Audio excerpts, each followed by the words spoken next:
Hello and welcome to the live stream live. I am your host, Joshua Schubart. Welcome to season 2, episode 1 of the live stream live. Happy New Year.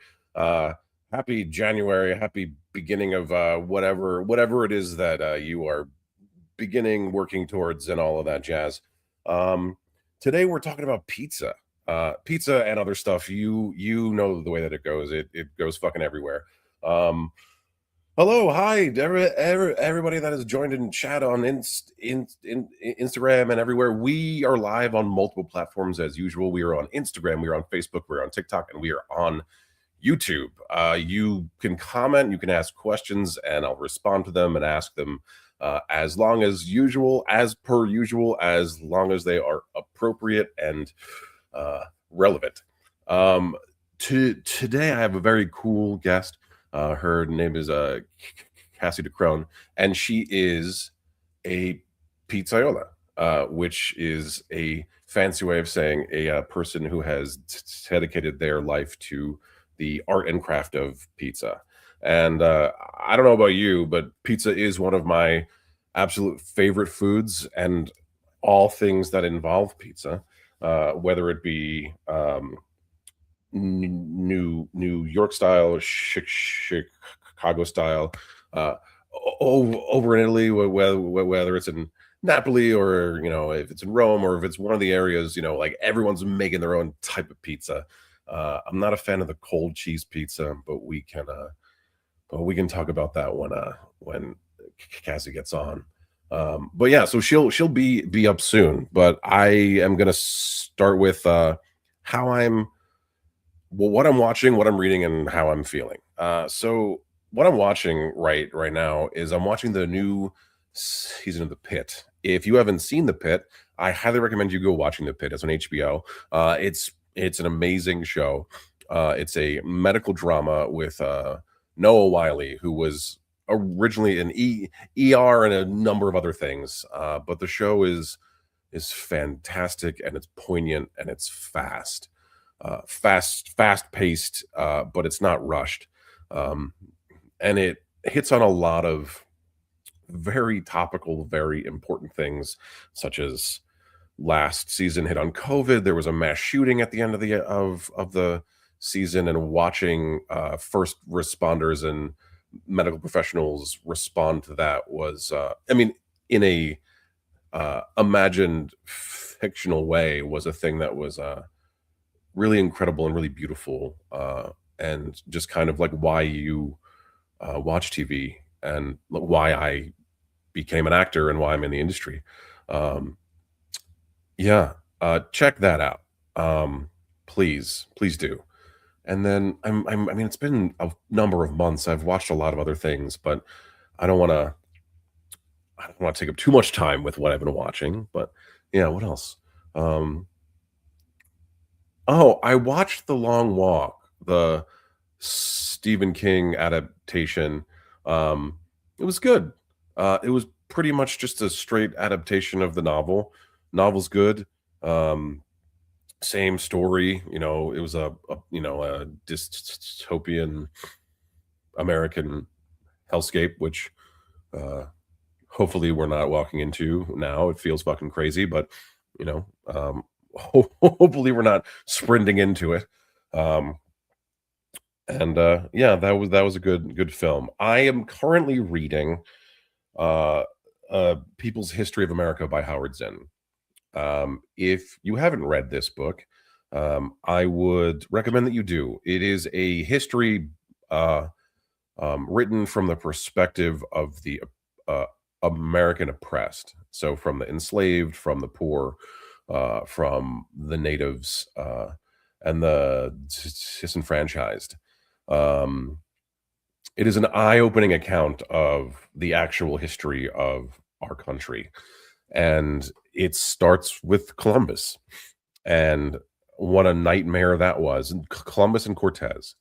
And it really gets down to how power structures have largely not changed in our country, how everything that we're seeing now or in the past is very largely has been set up that way by really rich people. And that's just the way that it's been, and it's really sucks. But it's really eye-opening, and it also helps you put a lot of things in perspective and, uh, not not calm you down, but just, empowers you with information. So I would highly recommend that you read a People's History of America by Howard Zinn.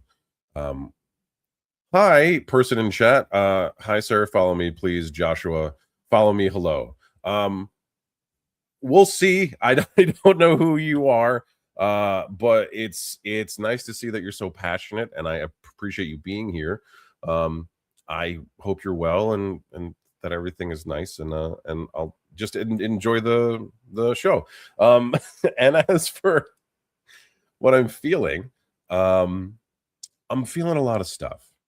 Uh, I last season and last year when like things first started to pop off and things began to change. I mean, with like every regime change, every new presidency, things change. And this one seems to have,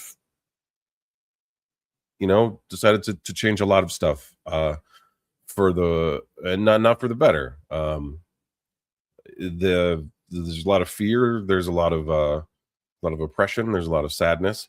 Um, a mother of three was just shot in the face, and we're seeing a lot of repeat from the last time that we had this administration. There's protests and violence and insanity going on, um, to a degree that feels ludicrous.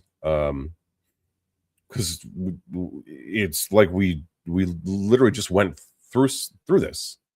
Um, it's and in the same place, in the same state, in the same, with the same types of things, law enforcement doing things that they shouldn't be, or responding in a way that perhaps they shouldn't. Um, it's it it feels it feels insane. And it can make you feel insane. Um, I'm in a household of women, right? I'm married to my lovely wife. She let me marry her many many years ago, and I'm raising two girls that I am helping to hopefully raise into strong, powerful women, who currently don't have the same rights that women used to have in our country. Not like not in New York, in New York and California, things are largely the same, but people shouldn't have to worry about losing their rights when they cross state lines. Um, I've never had to worry about that, and I never will, and that's just a fact of life. Um, and it shouldn't be that way. It should be that everybody gets to just feel safe wherever they go, regardless of their situation or what they're going through or what's happening in their life. Um, I don't have all the answers, and certainly I'm not a political figure. I'm a public figure, I suppose. You folks seem to think so. I'm on TV. I'm in movies. I narrate some of the audiobooks that you've heard before. Um, and if my opinion is at all valuable, I would just like to share it in this way. Um, be be as kind as you possibly can to the people around you. You don't know what they're going through. You don't know where they come from. It's more important to have an open heart and listen and be present with them and to hear their story than anything else. And I'm coming that as from a perspective as of a person who tells stories, but to be listened to and to be understood is uh, some of the most powerful shit that we can do as human beings. Uh, and If we can do more of that, if we can listen to each other and take it in and respond in a positive way, and be changed by it and help be the positive change for others, I think we can change a lot. We can change a lot, along with protesting where you feel safe, emailing your elected officials, all that stuff, all that proactive stuff. Um, you can change the world in your microcosm that will have a ripple effect outward into the uh, larger world. Um, so that's how I'm feeling about that. But I'm also feeling very, very hopeful, and I'm feeling very positive for other things. You know, there's so much. Uh, we're multitudes, yeah. We can feel so many things. I'm so full of passion, and I'm so full of love, and raising my girls, and doing my work, and auditioning, and creating, and taking meetings, and doing all this stuff. It's just it makes you feel like you're exploding, and that's okay. You can feel however the fuck you want to. We're, I think the most important thing here is that we're gonna make it through. We're going to, because we don't really have another option, right? We're either gonna make it through or we're gonna implode, and I don't see us imploding. There are too many people working towards positivity versus people working towards negativity. Um, we'll see what happens. We'll take it one day at a time. We'll keep consuming art and eating great food and having amazing conversations. And I'm gonna use that to segue into Cassie because we're gonna talk about food and we're gonna have a great conversation. So let's talk about pizza and let's talk about tattoos, and let's talk about being a scene kid. So basically, so when I first saw Cassie, it was at a local pizza shop, um, and I knew from the second that I saw her that she was my people. I don't look like Cassie only because I chose a profession where I'm not necessarily allowed to. Um, um, if I had my way, I'd be covered in tattoos and piercings, and my hair would be fucking purple.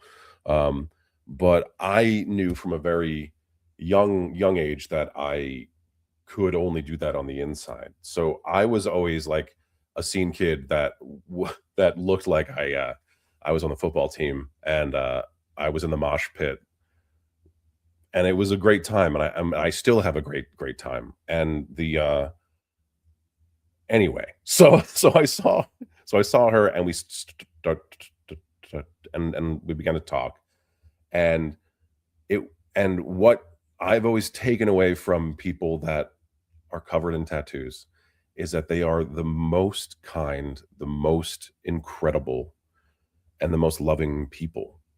And they're usually super passionate about what they're doing. And that's why I wanted to bring her on today. And also she's in the lobby watching me say all these nice things about her. And that's my favorite part of this show is that no one can respond right now, and I say nice things, and it's my favorite thing because you don't know the impact that you have on people.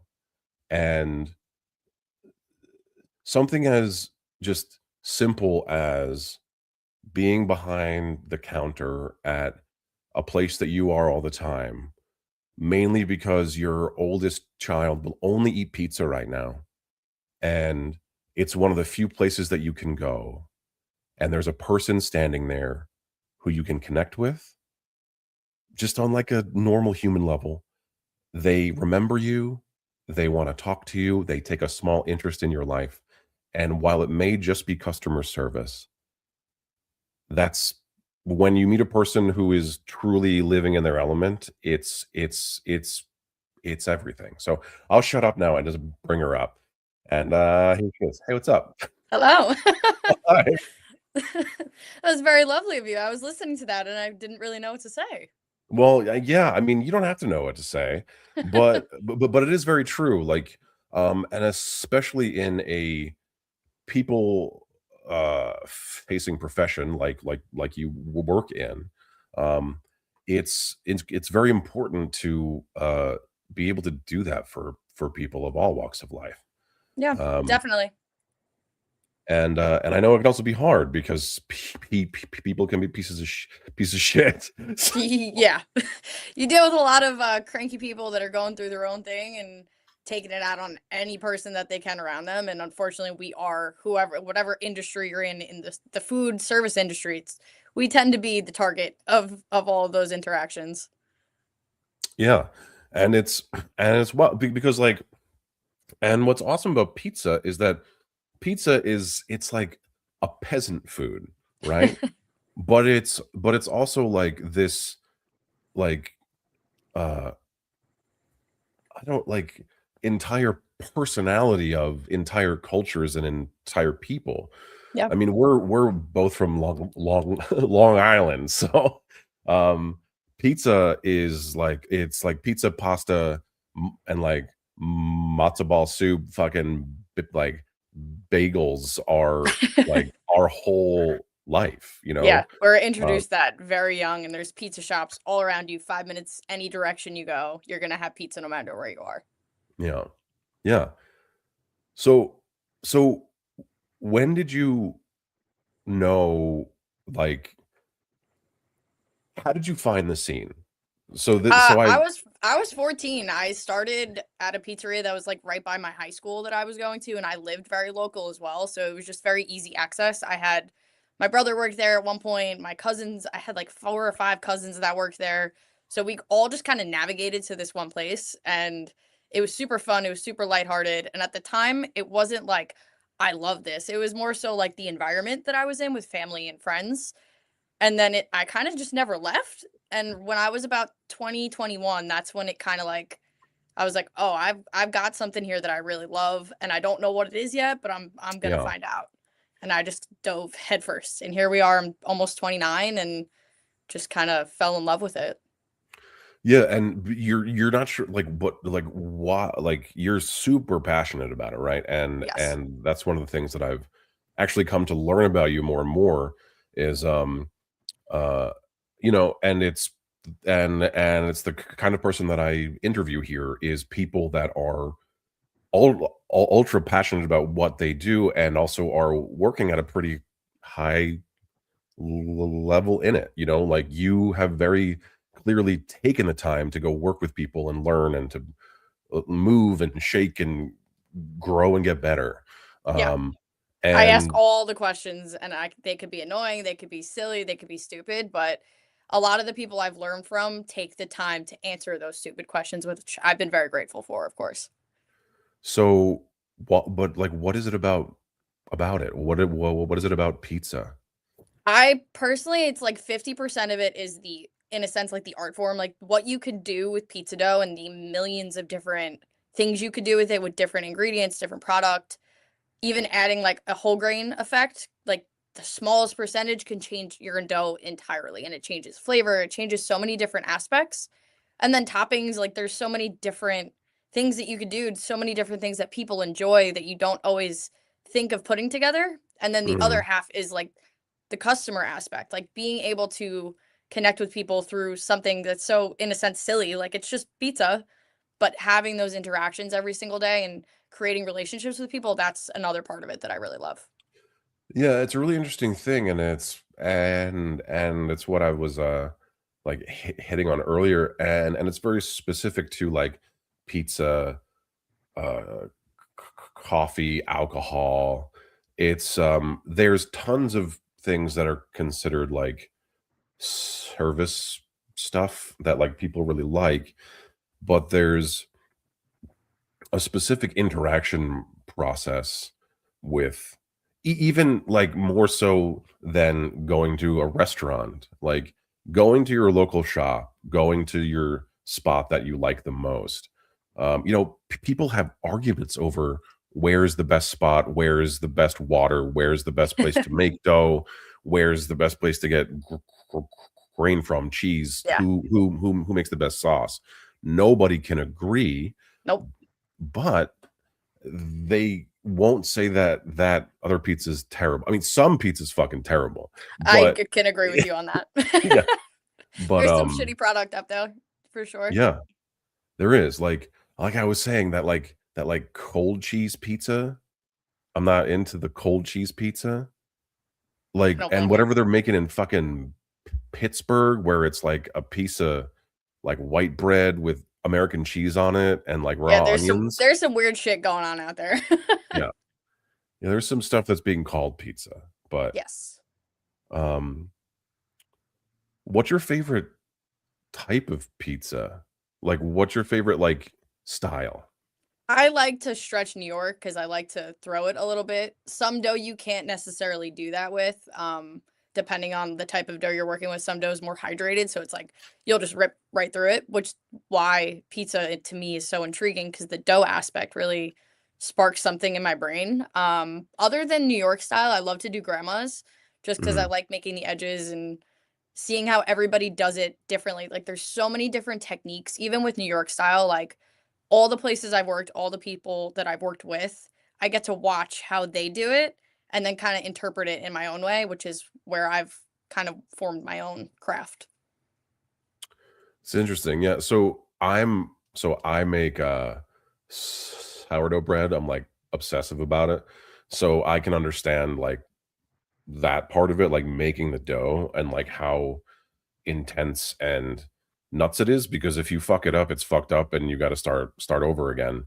Yep. Um and um like I know it's not the same thing, but I mean I've been like obsessively baking now for uh like a couple of years, like 2 years, and it's 2 3 years, I don't know, but it's really it consumes you in a way that I didn't think I would get into it, you know, like I like my art form takes my whole life up, right? Yeah. Like it's a thing that I've been doing same as you since I was 13, 14 years old. Um and then fucking sourdough bread came into my life, and I was like, shit is shit. What the fuck? You know, like why do I care so much about Yeah. this bread? And I realized that it's like you make this thing and people eat it and it nourishes them, and they like it. They love it even. Yeah. And then they ask for it. Like watching my kids eat it, and then it's the only bread that they want anymore. Like we don't buy it at the store because I make it now. So it's become this this act of love for my children, um in a way that you know, like I treat my acting life as this like act of love for the people who watch it. Um and it um and it it hits that part of me, like it hits that part of my soul.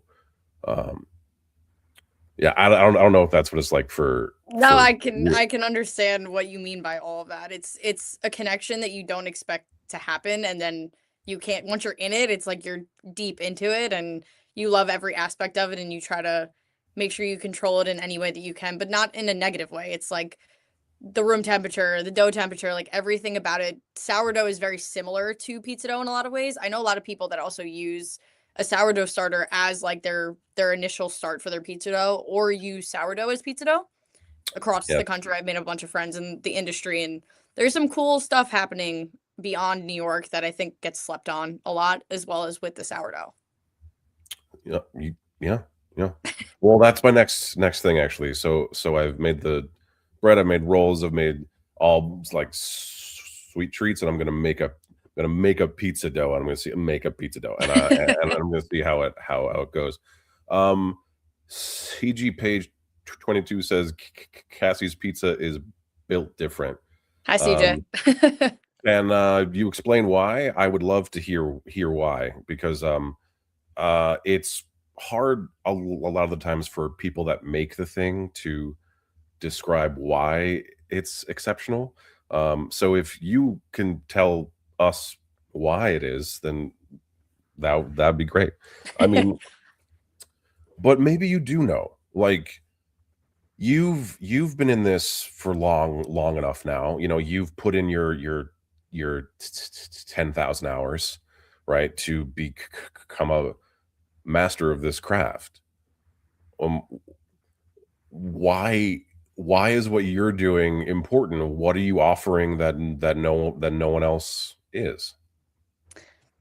I think I care a little bit too much sometimes. When I'm in something, I give it 110% of myself, and sometimes that could be a flaw, but in most cases it's a positive. And when like CJ for himself, him and his mom are also somebody that I met through the same place that I met you, and I made such good relationships with them as well. And every time they'd come in, they'd be like, Cass, can you please make us a pie? Like, I get so excited to give people something that is a part of me, because every pizza that I make, even if I make 50 or 5 a day, every single part of those pizzas is a part of myself, and I give it 110 every single time I do it, and I make it with love because it's something I love to do and excite and throw new toppings on and do different stuff that we didn't necessarily do every single day. That's cool. So they did elaborate, and they said everything she says is awesome.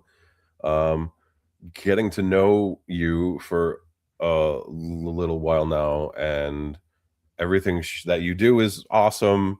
Whether it's with people or pizza, she just cares about everything, and she's pretty cool. Yeah, it's yeah okay. I yes, I absolutely.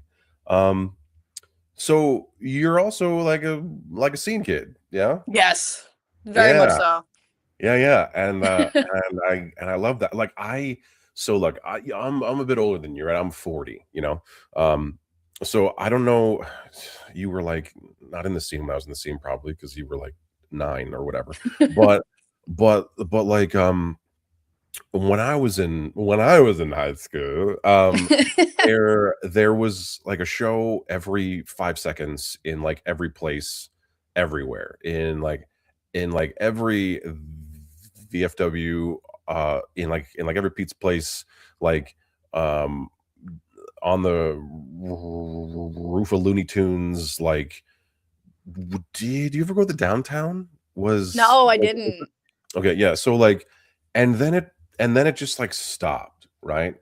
And now you can still see a show, but it's not like it was, like you would go to a bar when it was like during the day, and there was no alcohol because it was an under 18 show, and then you would see like a hardcore band and like a punk band and like a ska band and like an industrial band all in the same day. And you would be like just immersed in this crowd of misfit toys Yeah. where, but every single one of them were people that you could connect with. And um it's not that it's over, because it's definitely not. It's definitely there and it's alive. But I went to see Fallout Boy last summer in Queens. And I walked in and I started crying because I like hadn't seen so many of us like sad kids together Yeah. in such a long time.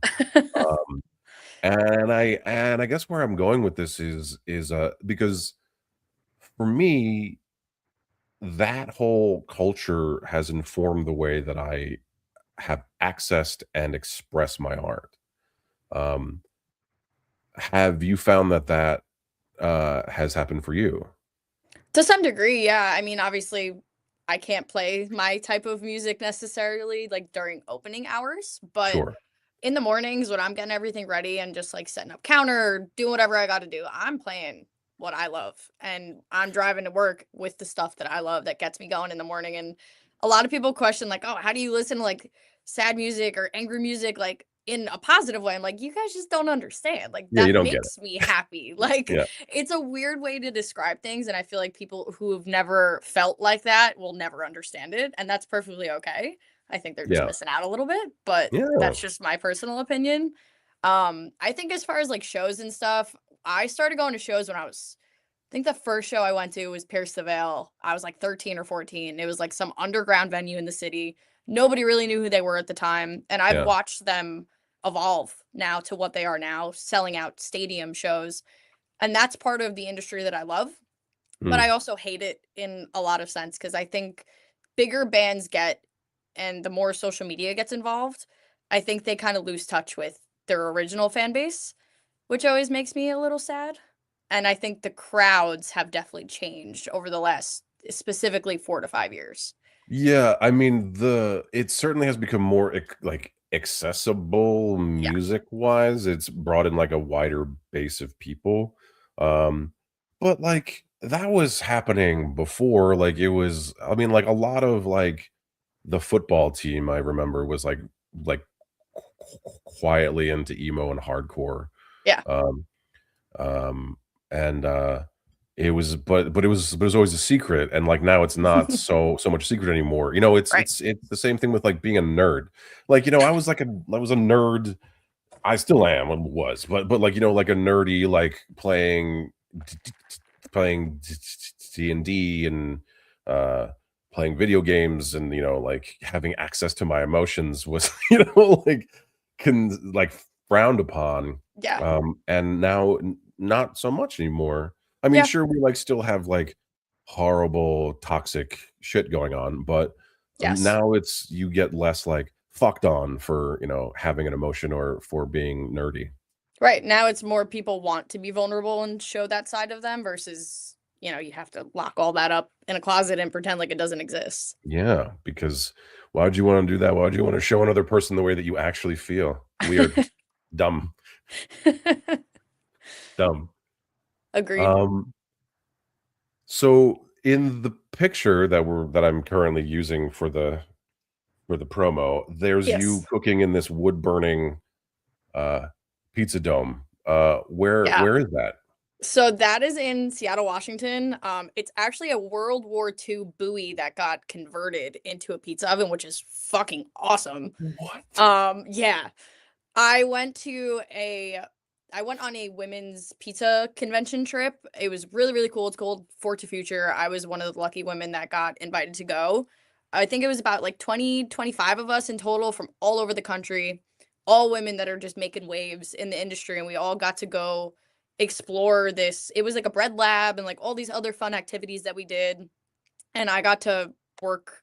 We all made our own little pizzas at that point, and I had mine in the oven. And one of the women that I look up to, Leah Scorto, she's fucking awesome. Mm, Based out of Cali, she was like, "Here, you want to have a go at it?" I was like, "Yes, give me the peel." And I that's where that photo comes from. that's cool. Yeah, so Yeah. that was what I wanted to also speak about also when we got there organically, which is great. Um, and it's what you hope to do on an interview show is to arrive at things organically. But, Yes. but, um, yeah, you are operating in a very, male-heavy field. Yes. Um, and, I don't wanna be, like, reductive, like, what's that like?" You know? But, like, how have you stayed? I think is the big thing. Like, any women that not end up in, but take interest in, um, like a very heavily male field, the men usually try to like either turn them into like quasi men or push them out. Um, Yeah. I what? definitely can say it's been a rough 14 years. There's been a lot of good, but there's also been a lot of bad in that. There's some really good people I've met through the industry, but there's definitely comes like the fragile masculinity that comes with some of those men seeing a woman in the industry making waves, making it very known I am not someone that's going to back down because I'm Yeah, very fierce in a lot of ways. Um, I think that scares a lot of people, and I definitely think it like, they feel, like, threatened sometimes.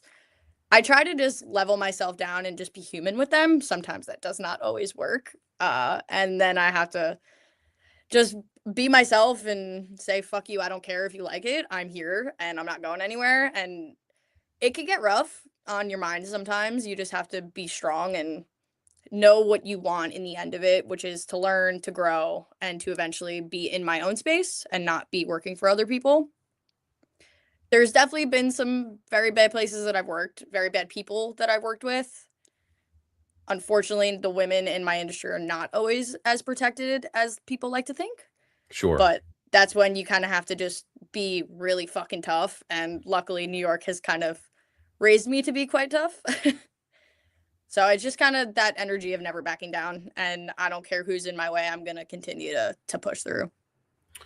I wish it didn't have to take that type of mentality where you had to be like this like special type of person with a special type of mindset. Yeah. Um, especially in something that feels like it should be as open as food, and especially this type of food. Someone commented when we first started to talk about this. She's uh, she's she's got the talent, and it's emoji where they're going meh. But I will say like yes, that is true. But um, I have a speech disability. I have a stutter, and it's happening now. And I was told for forever to get the fuck out of the industry that I'm in. Um, and it has not hindered me in any way, shape, or form. It's a thing that I do when I'm talking off the cuff, and this is a live show. Right. Um, and it doesn't make me any less of a person. And I have a lot of talent, and there are a lot of people that do, but there are a lot of people that get pushed out of places that they want to be, that are extremely talented, by people who suck. Uh, um, Yep. and it's why I wanted you to talk about a bit like how you stayed and why you stayed, uh, because there are people that need to hear it. Um, Perseverance is one of the most incredible things that we have as human beings, and not a lot of people can persevere. It's easier to stop. Um, so fuck yeah to you. That's awesome that you didn't. Appreciate Um, it. And yeah, likewise, I mean, I always take people's words with a grain of salt. I'm very confident in my abilities and what I know that I can do, as well as what I mean, I'm not perfect. I always have room to grow, just like any other person does in the room. So that doesn't make them better or worse just by telling me I shouldn't be there because I don't give a fuck. correct. Yeah, but that's so yeah. So I was gonna get to this later, but we'll just go there now. Is that people that are generally successful are people that have the mindset of I'm not I'm not perfect, and I won't ever be perfect, but I can always learn and I can always grow. Yeah, Um, and it's from this place of learning where exceptionalism comes. Um, and uh, I I love to have these conversations with people like you, just because um, there's not there's there's not a lot of people that can articulate like why and what they're doing and how they feel about it, but also because you know, a lot of people are gonna watch this, and there's gonna be a lot of people that need to hear this yeah. from you, uh, and it's important, and I'm happy you stayed in what you love to do. I I appreciate am. that. It can be hard sometimes, don't get me wrong, but I just remember what my goal is in the industry and what I want, and also seeing little girls specifically when they come and I'm either making a pizza or I'm behind the counter, like those interactions that I have with some of those kids make me remember when I'm having a hard day, like this is why I do it because there's a light in them that sees someone like myself that doesn't necessarily fit the cookie cutter like box of norm and I'm a girl and I'm making pizza or behind the counter, and something ignites with those kids that are just like, they think it's freaking awesome. And I'm like, yeah, and you're going to be awesome too. And nobody could stop you from doing that. And Yeah. that's what I have to remind myself of. Like, I could still be inside one of those little kids that see somebody else doing it. And like, that gives me a motivation. So, can you pinpoint where that comes from? I think for me, I've had so much struggle within my own personal life that I never had like that role model that was like, you got this no matter what. Watch, I could do it too. And everything will work out. You just have to push through. And like, I never really had that. And then I had a pizza mentor, ironically. I worked for a gentleman that took me out of a really, really dark place of my life and became an important role in my life outside of the store. Mhm. And he unfortunately passed away. So when he passed I'm away, I sorry. was like, thank you. I wanted to continue being what he was for me, for other people, even for strangers. Like, it doesn't matter if we have a personal relationship yet. I want to build that with people and just be a force that no one can really touch. That's fucking awesome. Hell yeah. Thank you. Yeah. That's so great, and it's extremely commendable, especially coming from a place that might have been troubled or a bit darker. Like I was homeless and I was in foster care, and I came through a place that was also pretty dark and terrible. I'm a survivor of a lot of things, a lot of acronyms, and a lot of stuff. And I also never had anyone to look up to, and I'm the only one in my life that pursued what I'm pursuing. I didn't have anybody to ask any questions or to look up to other than, people that I saw on TV or in the movies or whatever. Right. I didn't know them personally, I just knew their performances. Um, but for me, this work gave me the ability to speak. My stutter was so bad when I was younger, because of all the shit, because of all the trauma, that I could barely speak. I could speak, like, maybe, like, 2 or 3 words at a time.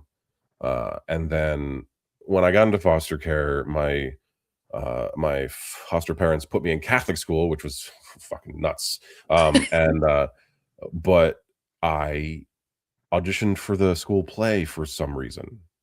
I didn't know why, because I couldn't talk. It was weird. Why did I do that? And then I got on stage and I could speak in complete sentences for the first time, like, ever. Wow. I was like, "This is it. This is fucking it. I found it, This is the thing I gotta do." Right. And, that's all I've been doing ever since. That's awesome. But yeah, thanks. But what's cool about it is that being able to tell my story and to be public and to be on things that people have seen, um, I get to talk to people about how they're feeling, the way that you get to talk to people too in what you do.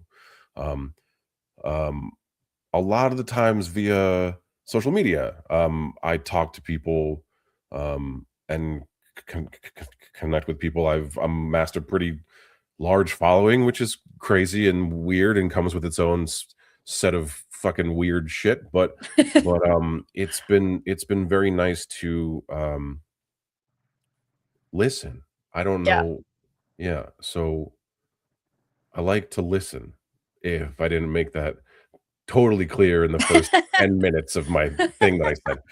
But it's just everybody's got their own story, yeah, like, Yeah. yours is so cool, Thank you. yeah, like, and you y everyone's got a point of connection and a way through something dark into something better, and whether it's through pizza, whether it's through performance or tattoos or whatever, helping someone else is also helping yourself. So, Right.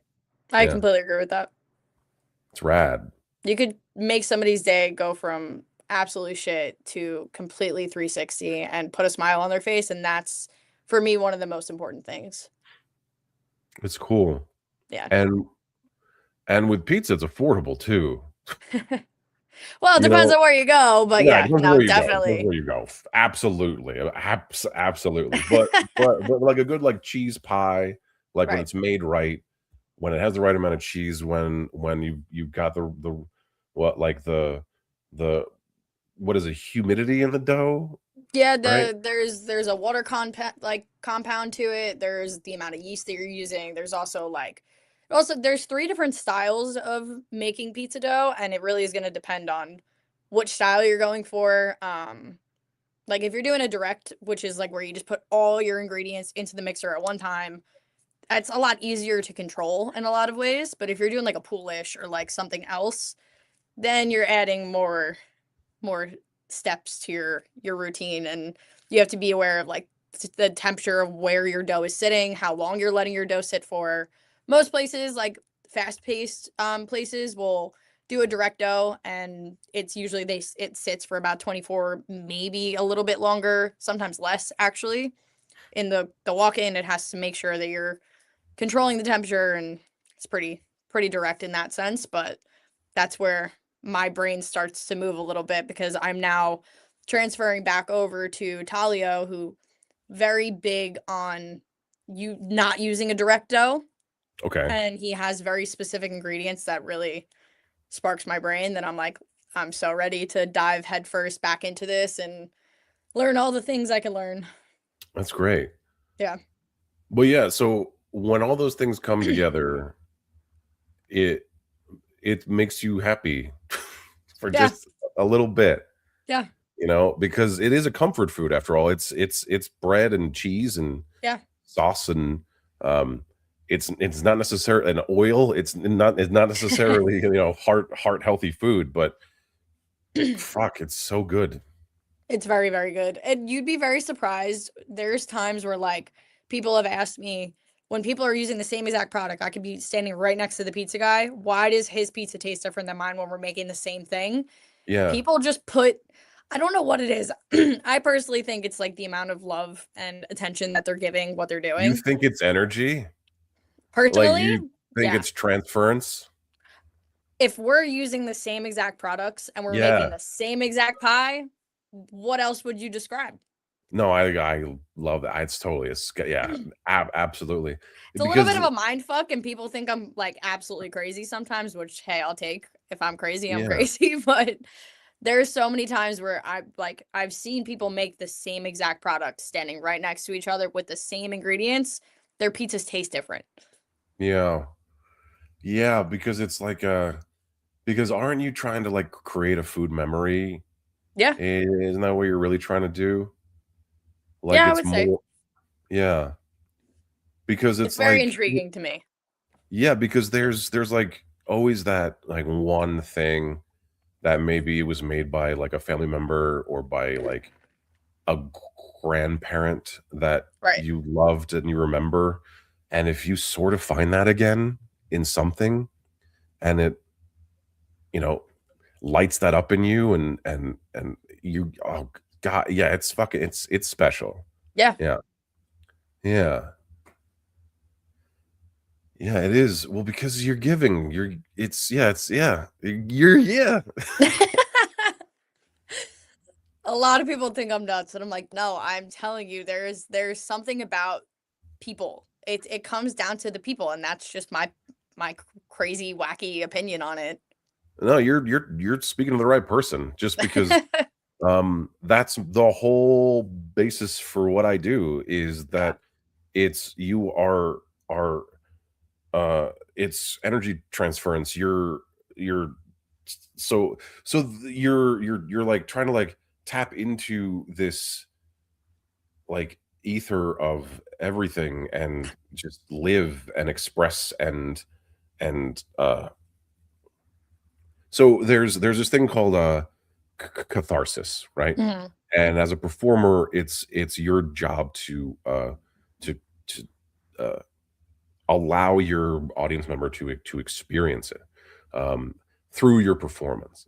And the only way that you can do that is by being unselfish and being open and totally giving.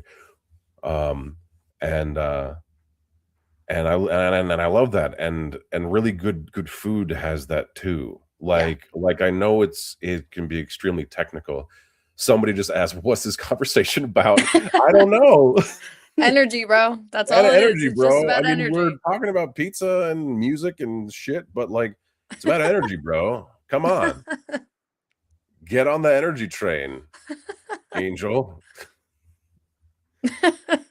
What are you doing here? You don't like energy? She. Um, but yeah, there's something magical about it. Yeah. And when it's done right with the right atmosphere, with the right ingredients and the right intention, because I feel like that's important too. The Yes. why why are you doing it? Oh, you just had tacos? That's cool. I fucking love tacos. Tacos are great. Tacos are great. They're like one of my three favorite foods. It's pizza, tacos, and number three alternates a lot. Like it's like usually sushi, All right. you know, That's a good one. but I try to like, like pick one, but it's always just like a variation of those three things, Right. you know, because everything is just kind of like a variation of pizza, taco, sushi. If Yeah. we're gonna You get break down to everything it. down, they're all very similar. Yeah, it's all very the same. It's just like the spices or whatever you anyway. So I'm happy that you got tacos. So let's tattoos, huh? Oh yeah. I've got Yeah. So how I'm does all that loaded up. did that start around the same time, or was that I was 17.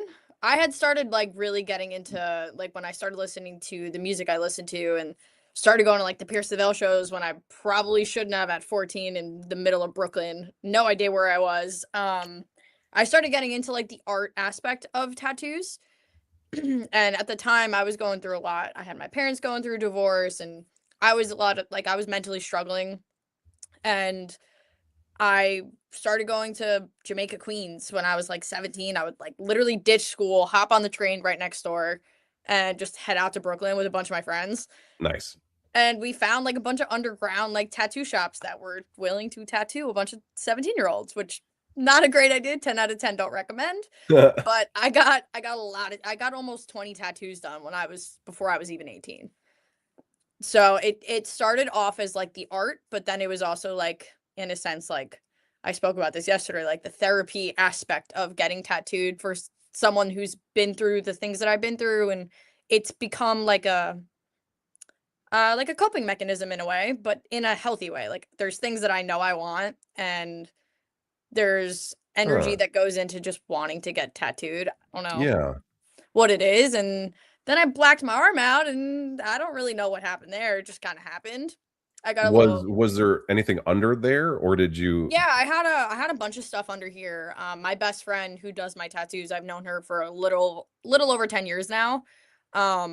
She did a lot of the work that mostly everything that's under here, and I don't know, maybe 3 or 4 years ago, it was we were at her house and she's like staring at me and I was like, "What are you staring at?" She's like, "I want to fix all that. Think about what you want to do, whether we cover it or just redo all of it." And at the time, I was like, "I want a blackout." And I absolutely love it. I'm very happy with it. We're now working off of it to do like something above it. Oh, No more cool. blackout. We're done. We're cutting it off there. But it just kind of spiraled into what it's been. And I personally love the art of tattoos and the people that I've met through getting tattooed. And I mean, I met my best friend of 10 years from getting tattooed at some random spot in Northport. That's awesome. Yeah. Yeah. My wife has 6 tats. Okay. So I'm kind of like living vicariously through her. Um, I think I brought it up to you. I do wanna get the Medusa, Yeah. um, for number of reasons, like, because I am in a household of women. I'm a huge feminist, women's rights advocate, but I'm also, SA survivor. Um, and there's no male version of that tattoo, Yeah. and there doesn't need to be, um, but it's a thing for me that I haven't really started to talk about until fairly recently, like in the past couple of years. And I very quickly realized that I should have been talking about it sooner, just because um, people really need people that look like me to talk about it. Yeah. um, I personally can relate to that. So I think when we start to open up and talk about things like that, that's when we kind of take our power back yeah, and just kind of spread awareness, but also show that there's a power within ourselves, even though we've gone through some horrible things that yeah, we wish would happen to nobody. But there's a lot of people out there that struggled that don't realize how much strength there is within them when things like that happen. and people think that they are alone and that it only happened to them, Correct. and they have nobody to like look to, right? And something as uh basic as having an outwardly on your body, it the people that know what it is, right? Right. And they first of all, they know that you're likely a safe person now. Hmm. Um, and they also know that there's a person that may have lived that same ex experience. Like it's why I start talking about being, homeless. It's why I started talking about being in foster care and on like all my other stuff, and like why and I started talking about my stutter, like it's like all this stuff that I used to hide, Right. um, that there's no need to. It doesn't it's all it does is bring you pain for no reason when you can just be yourself, Yeah. and yeah. And it's why I was saying in the beginning, like when I see somebody who's covered in tats with hair that is not normative, I'm like, there they are, like, Yep. yeah, they're, and I remember the last time I saw you, I was like trying to invite you over to watch a movie, and I Yeah. and I walked out, and I turned to my wife, and I was like, that was too much. Like, that was too much. See, I but the got thing is, like, excited. I feel like internally, when we talk to other people, there's always like a radar within us that's like, nah, those are good people. Those, like you said in Yeah. the beginning, those are my people. And it's very easy to kind of point those people out, I think, in a lot of different ways. So I definitely we're all good. No, I know, There was no yeah, red no. flags running there. I was like, "That was too much." She was like, "That was probably too much. That was probably too much." I was like, "Okay, I okay." absolutely adore you and your family and your wife and your kids. Every time like I got to see you guys, my face lit up just as much as maybe you guys would, and that's another part of my industry that like I sometimes a lot of people as well, not just myself, take for granted, right? And then when you don't have that relationship with people anymore and you move somewhere else, it's like starting from scratch, but being able to like make it a fun thing and build more relationships with people and continuously spread over the Yeah. last, 14 years that I have has been something absolutely magical that I'm sure in a lot of ways for you as well that you can relate in some ways of creating just connections with people and putting yourself out there. No, it's very true. I mean, it's very specifically real in the sense that, you are in a play or you're on a TV show or you're in a movie for a very specific period of time. You make these very intimate, deep, real fucking connections with people, and then it's over.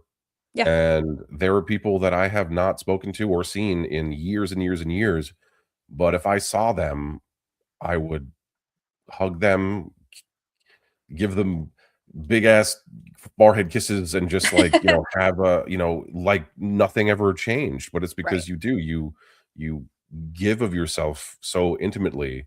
Yep. Um, and it's a thing, intimacy, especially in American culture, is so stupid. Yep. I don't know how else to say that, just because like I've always viewed intimacy from the like, not always, I can't say always, because I didn't always feel this way, but like from like I'm very European in the way that I'm very free with telling people that I love them, and Right. like just being affectionate. and complimenting people and just, you know, giving people their fucking flowers all the time because, you know, why not? Like, Yeah. what's the why do we not do this for each other? It doesn't make any sense. Like, especially among my like men friends, like I tell them that I love them all the time and that they're fucking beautiful and, you know, like, and like things that we need to hear in order to exist properly. Yeah. Um, and it's troubling for a lot of people. It's weird, you know. Yes. But you gotta do it. You gotta do it. Um, so that same person said, "Trust me, Cass. If you're working this weekend, I'll be driving out to you." I'll be back in Massapequa on Monday. I took a week hiatus, Oh, but nice. I So appreciate the love. you're in Massapequa now? I will be in Massapequa, yes. I'll be at Talio over there. I worked there in the beginning when he opened that location. Okay. And I'm now headed back, which I'm very excited about for many, many different reasons. Well, cool. Well, that's great. Yeah. We have crested the hour. It is over an hour now. We can keep going, or we can wrap it up. What do you want to do? I mean, that's up to you. I'm here for it. Doesn't make a difference for me. I can talk forever. I can talk about literally anything. Why don't we talk for a few more minutes, then I'll do my ending thing, and Okay. then I'll say goodbye to everybody. And then if you have a couple of minutes, I'll just pop you back into the waiting room, and I'll ask you how it went at the end when there's nobody watching. Cool. All right. So if you could impart like to people like how pizza has, I guess, changed your life, um how how would you express that to folks? How pizza has changed my life. There's so many different ways, right? I mean, when I started, I was a totally I mean, I'm still myself, but through that coming of age era of your life, like there's so many mixes and changes and people are not very accepting. And to this day, there's a lot of people out there that don't accept me for me. Yeah. And in the beginning, I used to like let that tear me the fuck down and it would really affect me. And there was a lot of moments that I questioned, like, is this really what I want to do? I'm not someone that sits in the shadows for anything that I do. So whether I stayed in this industry or did something else, I was like, I'm going to be someone that like that's gonna be like, hey, I'm here, like take it or leave it. So it's made me a very strong individual within myself that I don't need anybody's approval for what I'm doing. I know Mm. within myself that I'm strong and I'm confident on the inside and the outside. You could say whatever the hell you want. I'm gonna sit there and throw my pie and go about my day. It used to affect me and now it doesn't. So it's helped me grow as a person. I've definitely learned some patience. I don't have a lot of patience in my life. I never really did. So it's Okay. having to talk to people every single day um, has definitely made me take a step back about how I want to show up in life, whether that's at work or outside of work, and just allowing my passion to kind of take hold and take me on the journey that it's taken me. In the beginning, I didn't understand it, but the more that I've grown into it and just kind of sat back and was like, you know what? I'm just going to take it where it wants and do the things that I want and learn about the things that I want and dive headfirst into it. And that's kind of taken me on a journey that I never expected, which sometimes you kind of have to let life do its thing. So that's another thing. It's kind of just stop trying to control all my situations and just sit back and enjoy the ride. So it's really interesting. So it seems like you acquired patience through your craft Yeah. in a Which way. is a weird thing given the industry that I'm in. Well, yeah, I mean, but it takes time still, you Yeah. know, like I know like slinging pies is fucking stressful. Like especially if you're in like a high volume place, Right. it can be a fucking nightmare. But it still takes the exact same amount of time to make it, so it's not like you Right. can rush it, and you have to wait for it to be done. Some people Uh, don't really understand that concept, which I always find entertaining. well, because people don't understand, because they just think a thing should be done, that Right. it's and it's indicative of how most people think about things that they don't understand. Right. Uh, And for those types of things, I used to get frustrated, but I've learned to take that frustration and just like educate people because there's a lot of things that people don't understand about the industry, as yeah, well as like pizza in general and like why the pizza's not done in 2 minutes. So let me break it down and like take my breath and educate you instead of being like, you're fucking stupid. Like, I used to react in a way that was very reactive and aggressive. And I'm trying to take those moments to take my step back and be within myself and be like, how would I want to be treated if I was on the other side of this counter? And sometimes that can be very difficult. And it's still a learning curve and still getting to know yourself and how you want to show up. But I think that that's like a very important part of life in general that the industry has brought to my life that I have to take part of and be a part of that journey. yeah. So is the end game here, you want your own shop? Oh, definitely. Definitely. I don't know if I'll do it in New York, honestly. I really don't know if I will. Okay. I think I would go somewhere that maybe doesn't have as much of a pizza scene. I think New York in a lot of ways is very overcrowded, and I think everyone's just trying to do the same things, and it's very difficult to make pizza and stick around and be successful in it in New York, especially on Long Island, because everywhere you go, there's 10 shops in each town. Yeah, So it makes yeah. it very difficult. And I think a lot of people out here are more focused on being successful through themselves instead of working as like a unit in a little bit of a way. Like obviously there's going to be shops that are competition, but I think people are more focused on the secretive aspect and like closing their doors instead of trying to be like a unified front and like wanting to see everyone be successful. And that's part of the industry that I've learned outside of New York. Like the women that I got to spend my time with, like they're so supportive and there's so many people like that out there. You just kind of have to go find them. Yeah. No, that's awesome. Um, all right. So let's wrap it up, Cassie. Um, so here's what I ask everybody. Um, um, so people that are operating at a high level in their industry, which you are, you've been in this thing for a long, long time, and you've managed to stay, and you're a woman in the industry. Um, what advice would you have for a young woman starting out in pizza that you wish that you knew getting into it? Take the deep breaths, take the moments that you need, but don't give up and don't let anybody try to take that from you. Can you talk about that a little bit more specifically? Yeah, Like, I mean, there's a lot of people that have tried to get into my head personally and convince me that like there's no place for someone like me in my industry, that there's no way that I'll be successful, especially not being the unique person that I am. I definitely stick out like a sore thumb and that's definitely pushed back against. And I would definitely just tell anybody, especially a young girl coming into the industry, to just be yourself, be confident and push right back.